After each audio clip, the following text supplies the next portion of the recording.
OBO was always a quiet boy, not like the other children in his neighborhood.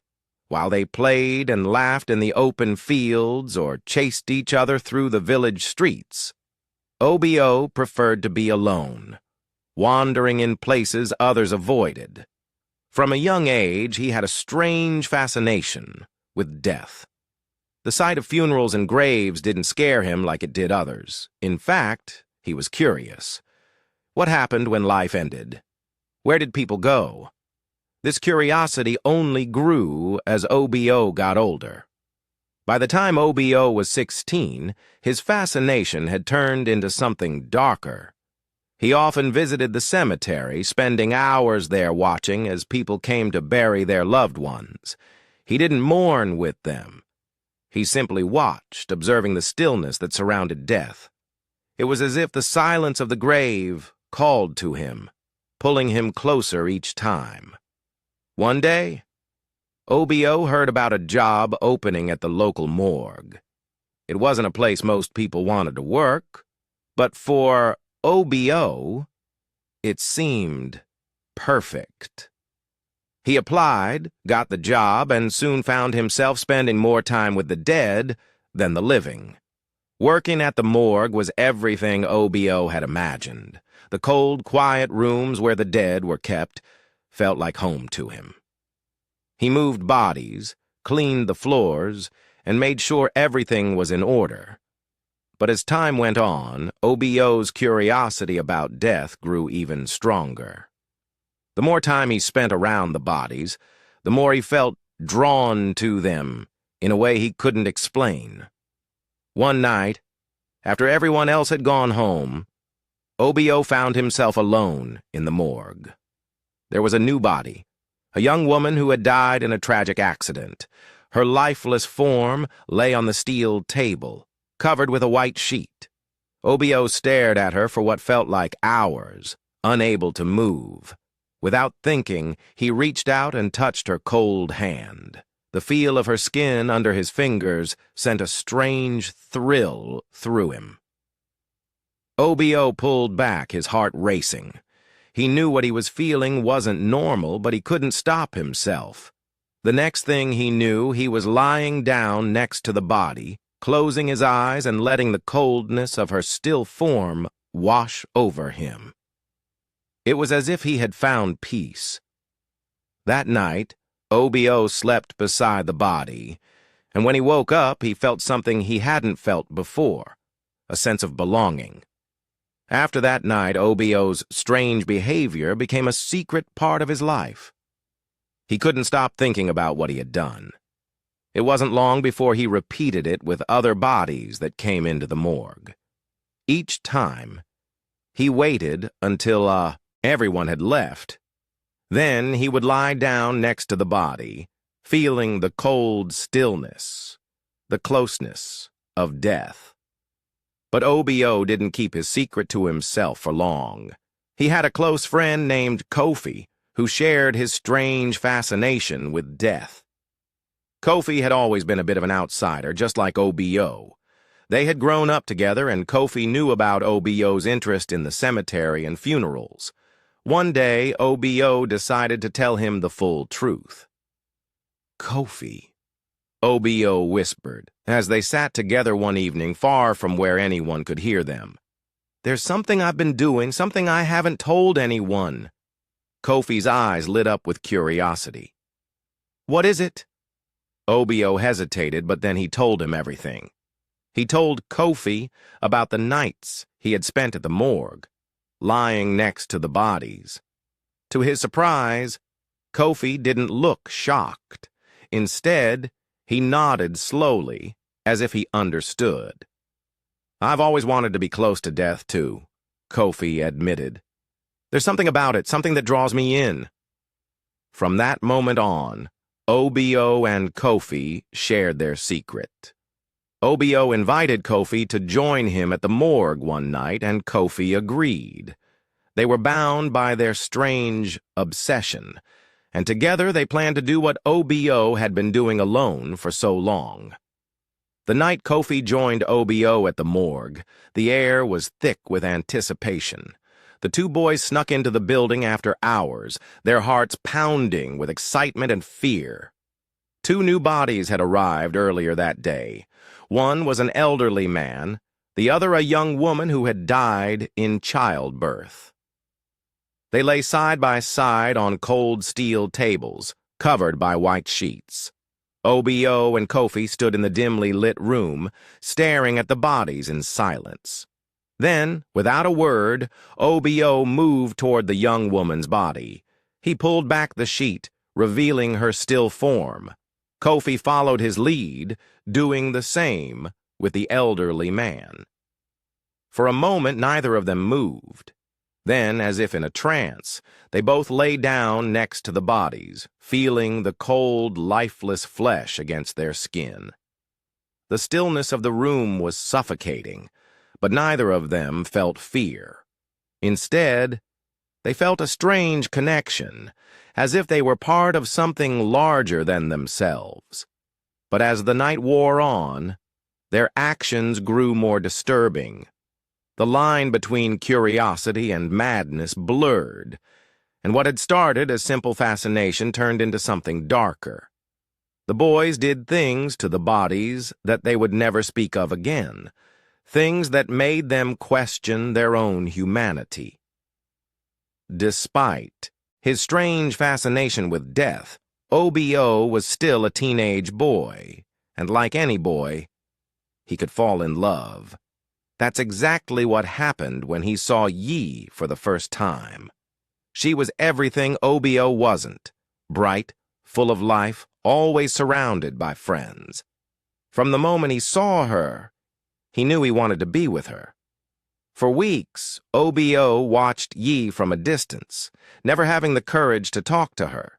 He admired her kindness, her laugh, and the way she seemed to light up every room she entered. But OBO didn't know how to approach someone like her.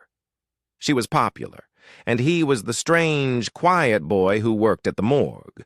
One day, OBO finally decided to approach her. He saw her sitting alone under a tree reading a book, and he knew this was his chance. His heart pounded as he walked over to her. "Yi," he said quietly, "I've been wanting to talk to you for a long time." Yi looked up from her book and smiled. "Hi, OBO. What's up?" OBO hesitated, then took a deep breath. "I like you, Yi. I've liked you for a while now, and I was wondering if you'd like to go out with me." Her smile faded. She looked uncomfortable. "OBO? That's really sweet, but I'm not looking for a relationship right now." "I'm sorry." OBO felt his heart sink. He forced a smile and nodded. "It's okay. I understand." But he didn't understand. He couldn't understand why she didn't feel the same way. As he walked away, the rejection gnawed at him, fueling his obsession even more. Yi was alive, and she had rejected him. The dead, on the other hand, couldn't say no. A few weeks after Yi's rejection, tragedy struck. It had been an ordinary day for Yi. The sun was shining, and a gentle breeze swept through the small house where she lived with her family. After finishing her classes for the day, she returned home, humming a soft tune as she set about her chores. Yi enjoyed helping her mother keep the house tidy, and today was no different. She began by dusting the shelves and sweeping the floor, moving from room to room with a calm, easy rhythm. As she worked, her mind wandered to her future, her dreams, her friends, and even the boy from school, OBO, who had asked her out not too long ago. She had thought about him since then, wondering if she had been too quick to reject him. He seemed nice, if a bit quiet, but she had more important things on her mind: school, her family, her plans for the future. After cleaning for nearly an hour, Yi moved to the kitchen to help her mother prepare dinner. She was in the middle of wiping down the countertops when she suddenly felt a strange dizziness. The world around her began to spin, and her vision blurred. She reached out to steady herself on the counter, but her hands felt weak. Before she could call out for help, her knees buckled, and she collapsed to the floor with a heavy thud. Her mother, who had been busy preparing vegetables at the sink, rushed over to her, panic filling her heart. "Yee!" she cried, kneeling beside her daughter. "Ooh, can you hear me?" But Yi didn't respond. Her eyes were closed and her breathing was shallow. Her mother frantically called for her husband, who came running from the next room. Within minutes, Yi was rushed to the nearest hospital, where doctors immediately began working to figure out what had caused her sudden collapse. At the hospital, Yi's family waited anxiously for news. The doctors examined her thoroughly, running several tests to determine what was wrong. After hours of waiting, they were finally given an answer. Yi had suffered a severe brain hemorrhage. The doctors explained that it was an unexpected and sudden event, one that no one could have predicted. She's in a coma, the doctor told them gravely. "We'll do everything we can, but it's hard to say how long she'll remain unconscious. There's a chance she could wake up, but we just don't know." Yi's parents were devastated. The vibrant, lively girl they had known was now lying motionless in a hospital bed, her body hooked up to machines that kept her alive. Days turned into weeks as Yi remained in the coma, showing no signs of improvement. Her friends came to visit, sitting by her bedside, hoping that their presence might somehow wake her. They whispered to her, telling her stories, sharing memories, and begging her to come back. But Yi didn't respond. OBO heard the news through a mutual friend. When he learned that Yi was in the hospital, his heart sank. He couldn't believe it. The girl who had been full of life and energy, the girl he had admired from afar, was now lying in a hospital bed, hovering between life and death. He wanted to visit her, to be close to her, but he didn't. He stayed away, unsure of what to say or do. 2 weeks passed, and the doctors saw no improvement. Yi's condition remained unchanged, and her family was forced to face a heartbreaking decision. The doctors sat down with them, explaining that there was little more they could do. Yi's brain had suffered too much damage, and the chances of her ever waking up were slim to none. "We're so sorry," the doctor said softly, "but it might be time to consider letting her go." With heavy hearts, Yi's parents made the painful decision to remove her from life support. The machines that had kept her breathing were turned off, and within moments, Yi was pronounced dead. The news of Yi's death spread quickly through the community. Everyone who knew her was shocked and saddened. She had been so young, so full of promise. No one could believe that she was truly gone. But for OBO, the news affected him in a much deeper, darker way. He couldn't stop thinking about her, her smile, her kindness, and the way she had looked at him when he asked her out. Her rejection still lingered in his mind, but now there was no chance for her to ever change it. Yi was gone, but OBO knew exactly where her body would be taken. Yi's body was transferred to the morgue a few days after her passing. The funeral arrangements were being made, but her family needed time to prepare for the ceremony, so her body would rest at the morgue until then. OBO knew this all too well. As soon as he heard the news, he felt an overwhelming pull to see her one last time. It was strange. Despite her death, OBO didn't feel sadness like everyone else. Instead, he felt an odd mix of excitement and longing. He couldn't stop thinking about the fact that she was now lying in the cold room where he worked, where he had spent so many nights alone with the dead. But Yi was different. This was the girl he had loved, the one he had dreamed of.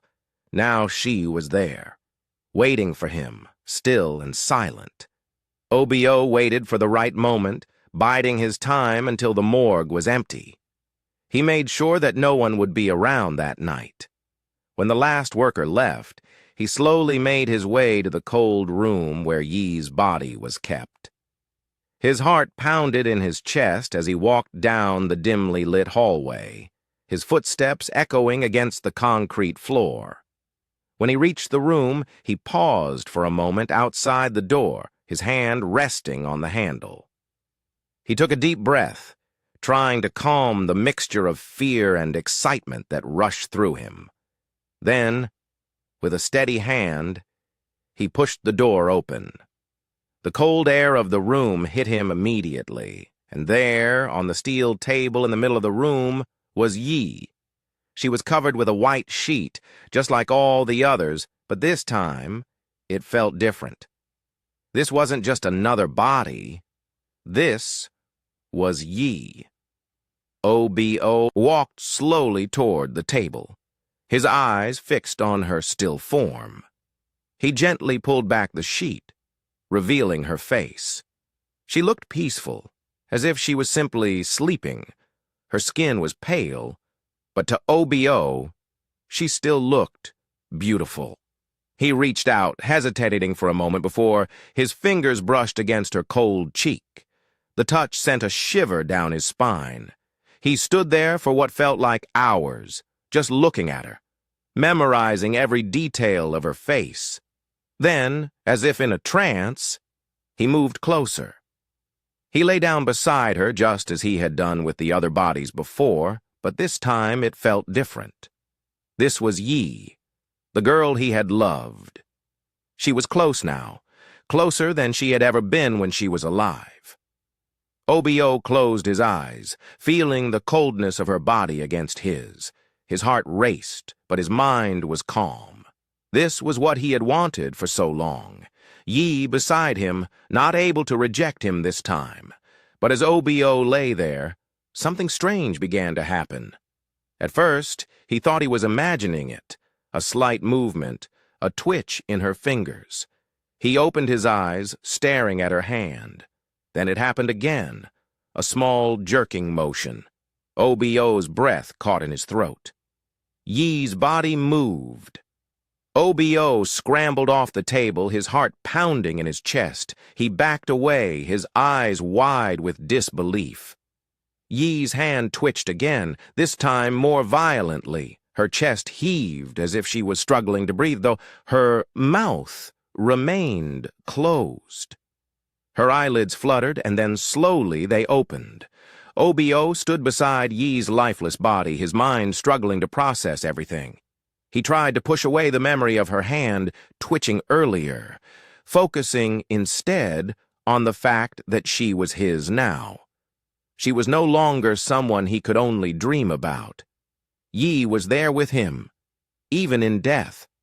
As he leaned closer to her, his phone buzzed in his pocket, snapping him out of his thoughts. It was a message from Kofi. "Heard about Yi. I'm coming over. We'll do this together." OBO froze. He and Kofi had always done everything together when it came to their dark secret at the morgue. Kofi was the only one who knew what OBO had been doing all this time, and normally OBO wouldn't hesitate to let him come. But this time was different. This was Yi. She wasn't just another corpse. She had been the girl he loved, and he wasn't going to share her. OBO stepped outside the cold room to call Kofi. The night air felt heavy as he tried to steady his breath. He told Kofi not to come, that he wouldn't let him touch Yi. Kofi didn't understand why OBO was suddenly acting differently.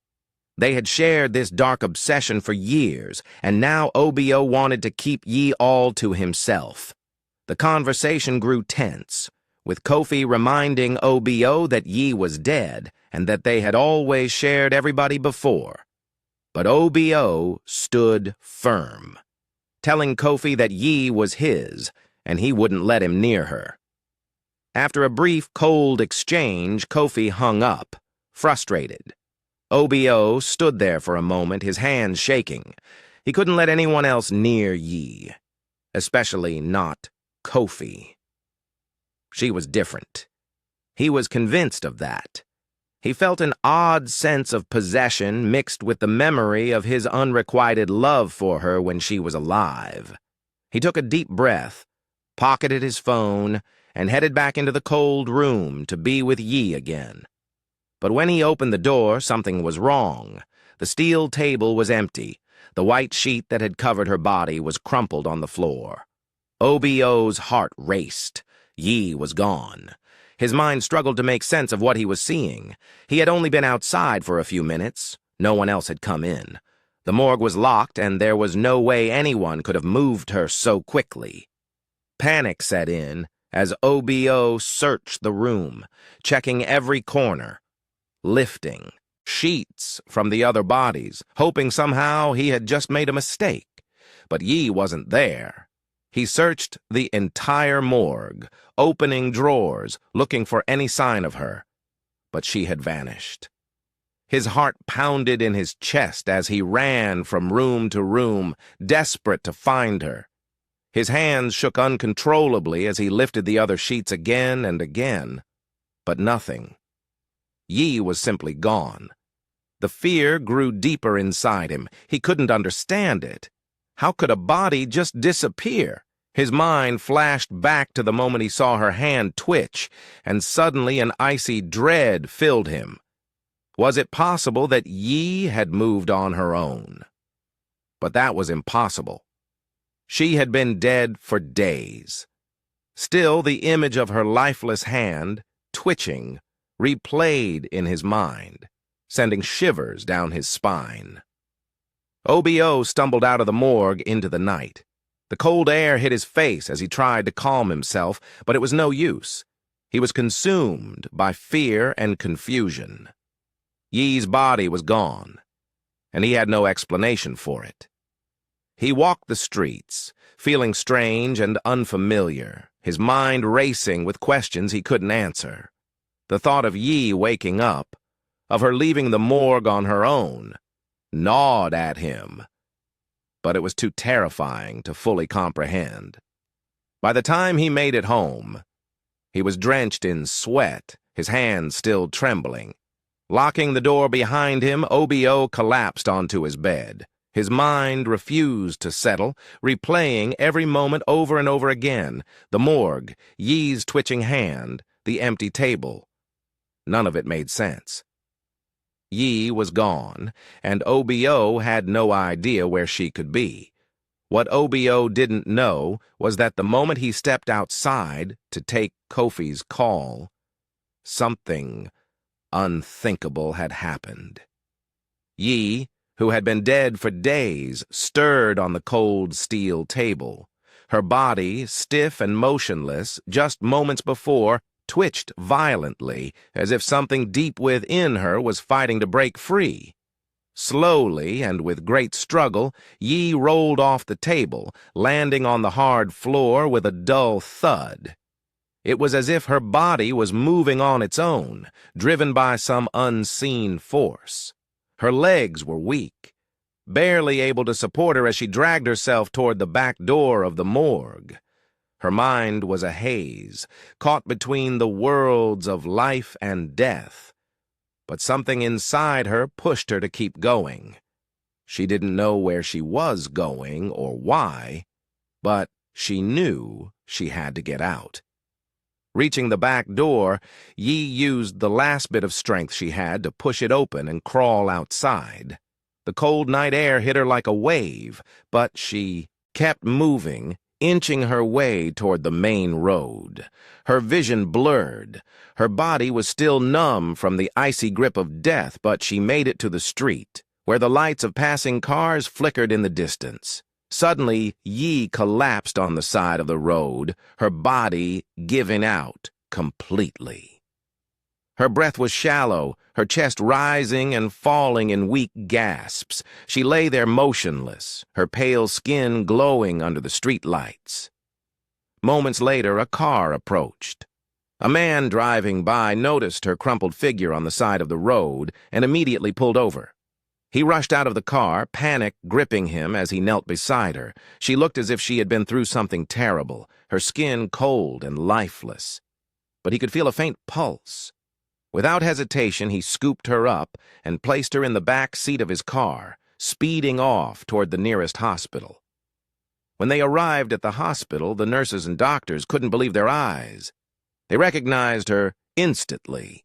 She had died in their hospital some days ago, and yet here she was, alive, barely clinging to life, but undeniably alive. The doctors rushed her into the emergency room, hooking her up to machines and running tests to confirm what their eyes were telling them. How could someone who had been declared dead show up at the hospital, breathing and alive? Hours passed as the doctors worked to stabilize Yi. When she finally woke up, her eyes fluttering open in the dim room, the tension was palpable. Her heartbeat was steady now, but her mind was a whirlwind of confusion and fear. She blinked, trying to focus. Her memories slowly came back to her in fragments. Then it all rushed back. OBO. She remembered being at the morgue, feeling trapped in her own body as he lay next to her. She remembered the cold touch of his hands and the sound of his voice. Her heart raced as she struggled to sit up, her mind spinning. She had to tell someone what had happened. The doctor surrounded her, asking questions, trying to understand what had brought her back from the dead. But Yi couldn't focus on that. Her voice trembled as she began to speak, telling them everything she remembered, every detail of what OBO had done, every chilling moment in the morgue. The doctors were stunned. This was beyond anything they had ever encountered. Yi had been declared dead. And yet here she was telling them about her experience in the morgue, about a man who had done unspeakable things to her body. They knew they had to act fast. The police were called immediately. While Yi rested in the hospital, recovering from her ordeal, the police set out to find OBO, armed with the details Yi had provided. They moved quickly, knowing that they needed to catch him before he had a chance to flee. Back at OBO's house, he sat in a state of panic. After searching the morgue and finding Yi's body missing, he had rushed home, his mind swirling with fear and confusion. He couldn't understand how she had disappeared, and now he couldn't shake the feeling that something was terribly wrong. Just as he was packing a bag, ready to flee, a loud knock came at the door. His heart skipped a beat. He froze, his hand hovering over the bag. The knock came again, this time louder, more forceful. OBO knew what was coming. He could feel it in the pit of his stomach. Slowly, he walked to the door, his hands trembling as he opened it. Standing there were two police officers, their expressions cold and stern. Without a word, they stepped inside, pushing past OBO as they told him he was under arrest. OBO didn't resist. He couldn't. His mind was too overwhelmed by everything that had happened. As the officers cuffed his hands behind his back and led him out of the house, he glanced around, trying to make sense of it all. How had it come to this? How had Yi, dead and cold just hours ago, come back? As they drove him to the station, OBO's mind raced with a mixture of disbelief and fear. He had spent years hiding his dark secret, and now, in the most unimaginable way, it had all come crashing down. At the police station, OBO sat nervously in a small room. His hands were cuffed, and he felt a mix of fear and confusion. Two officers sat across from him, ready to question him.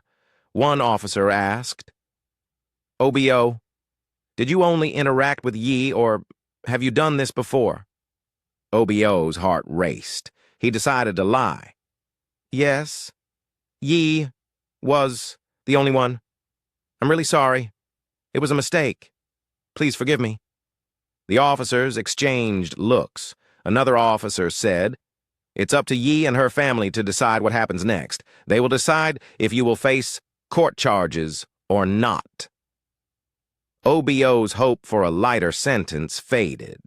His future was now in Yi's hands. He had to wait and see what they would decide. A few days later, Yi was discharged from the hospital. The news of her miraculous return from the dead had spread, and her family threw a grand party to celebrate her recovery. The atmosphere was filled with joy and relief as friends and relatives gathered to welcome Yi back. After the party, Yi and her father sat together in a quiet part of their home.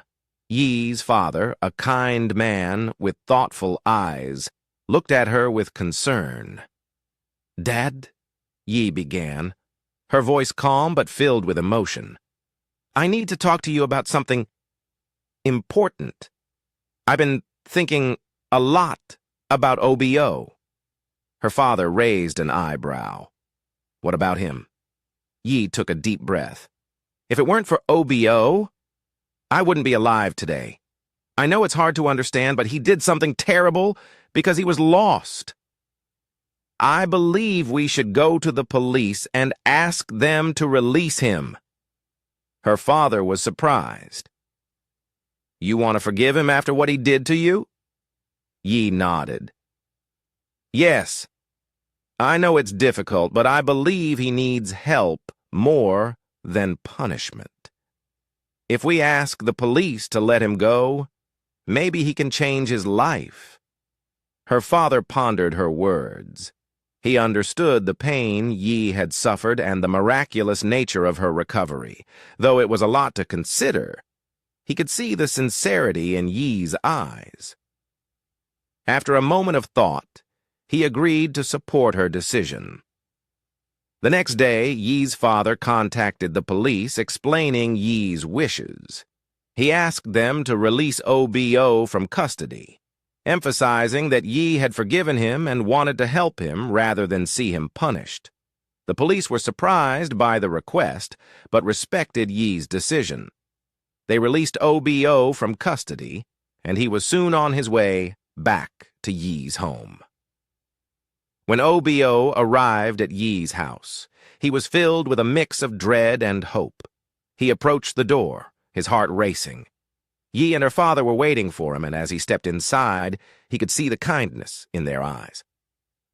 "Yi," OBO said, his voice trembling. "I'm so sorry for everything I've done. I never meant for any of this to happen. I was lost, and I've realized how wrong I was." Yi looked at him calmly. "I forgive you, OBO. I understand that you are struggling, and I hope that you can find a way to change your life. It's not just about the past. It's about what you do from now on." OBO felt a wave of relief wash over him. The guilt and fear that had weighed on him were lifted.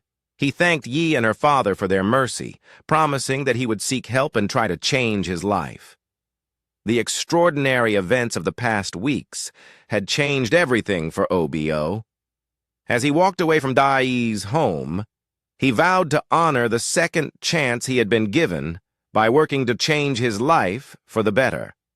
Kofi's nights were filled with terror ever since Yi's miraculous return.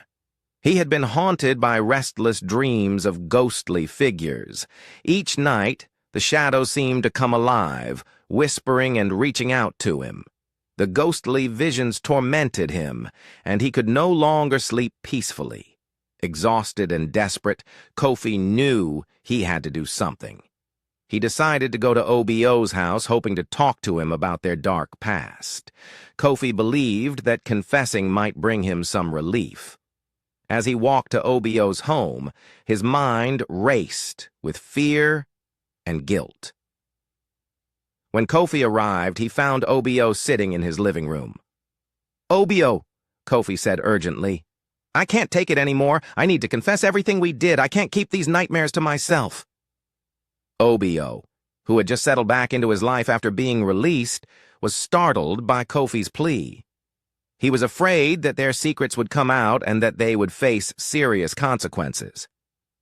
"No, Kofi," he said firmly. "You can't confess.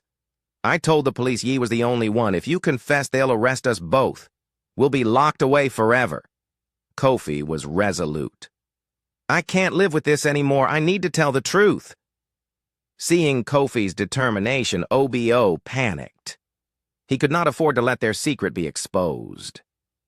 As Kofi turned to leave, Obio grabbed a heavy stick from the corner of the room. Without warning, he swung it at Kofi. The stick struck Kofi on the head, and he collapsed unconscious on the floor. Obio looked at Kofi's motionless body and thought he was dead. A wave of panic hit him, but he quickly decided he needed to act. He dragged Kofi's body outside and left it by the roadside, hoping no one would find him. Luckily, a passerby saw Kofi lying on the road and quickly called for help. An ambulance arrived and rushed Kofi to the hospital. There, doctors worked to stabilize him, and after he regained consciousness, he was questioned about what had happened. Still shaken, Kofi told the doctors everything. He confessed to them about the strange and horrific things he and Obio had done with the corpses at the morgue. The doctors were stunned by the revelation and immediately called the police. The police arrived at the hospital and took Kofi's statement. They soon tracked down Obio, who was at home trying to act as if nothing had happened. The police arrested Obio, and the two men were taken into custody. At their trial, both Obio and Kofi were charged with grave offenses. Their shocking actions had been revealed, and the court found them guilty. They were sentenced to 30 years in prison. Their once-hidden life of horror was now public knowledge, and they had to face the consequences of their actions. As they were led away to start their long prison sentences, Obio and Kofi had to confront the reality of their crimes. As Obio and Kofi began their long prison sentences, the gravity of their actions weighed heavily on them. Each day in prison was a reminder of their terrible choices and the suffering they had caused. In the end, their story serves as a powerful reminder to live with integrity and respect for others. The choices we make in moments of weakness can define our lives and impact those around us in ways we might never fully understand. It is crucial to confront our desires with honesty and to seek help when we are overwhelmed, rather than letting them lead us down a path of irreversible harm. Obio and Kofi's tale is a somber reminder that true freedom comes from within, through accountability, remorse, and the genuine effort to change.